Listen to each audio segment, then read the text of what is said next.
تو اب ماں باپ بچوں کے ہائے پڑھتا ہی نہیں ہے بچہ, ہائی یہ اچھا کھانے میں بھی ایسا ہی ہے.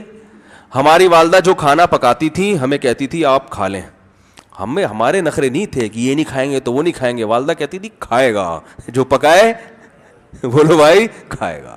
آج مائیں دیکھو بچوں کی ایسی منتیں کر رہی ہے, بریڈ کھانی ہے بیٹا, بریڈ کھانی ہے, نہیں مما بریڈ نہیں کھاؤں گا. اچھا پھر ایسا ہے کہ بن منگوا لوں تمہارے لیے, بن مناسب رہے گا. اتنی خدمت اپنے باپ کی ہوتی, خدا کی قسم جنت میں چلی جاتی. صحیح بتا رہا ہوں میں آپ. اچھا بن بھی نہیں کھاؤں گا, بن بھی نہیں کھاؤں گا, میں پاٹھا کھاؤں گا, پاٹھا کھاؤں گا. چلو جی اس کے لیے پراٹھا بناؤ.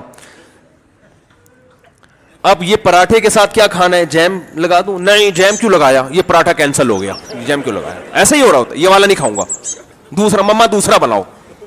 اب مما جا رہی ہے دوسرا بنا. اخلاق, مما نے اخلاق سننے میں, اخلاق یہ کہ بچہ, اب وہ نفسیاتی ڈاکٹروں سے بھی بچے پہ سختی نہ کرو, سختی مینٹل اس کی گروتھ نہیں ہو سکے گی, سختی نہ کرو. کوئی ڈاکٹروں سے یوٹیوب پہ بھی سنا ہوا ہے, موٹیویٹ کرو, موٹیویٹ.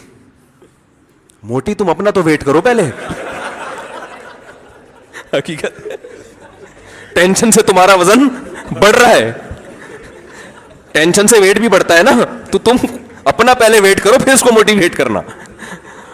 تو وہ پھر کیا ہے, وہ ڈاکٹروں کی سنی بھی ہوتی ہے یوٹیوب پہ, اصل ایکچولی سختی سے بچوں کی وہ یوں ہوتی ہے, مینٹل گروتھ ہی نہیں, تو وہ بیچاری سمجھا رہی ہوتی ہے. پھر وہ پراٹھے پہ جام لگا دیا, یہ والا کینسل ہو گیا, دوسرا پڑھو, اتنی پھر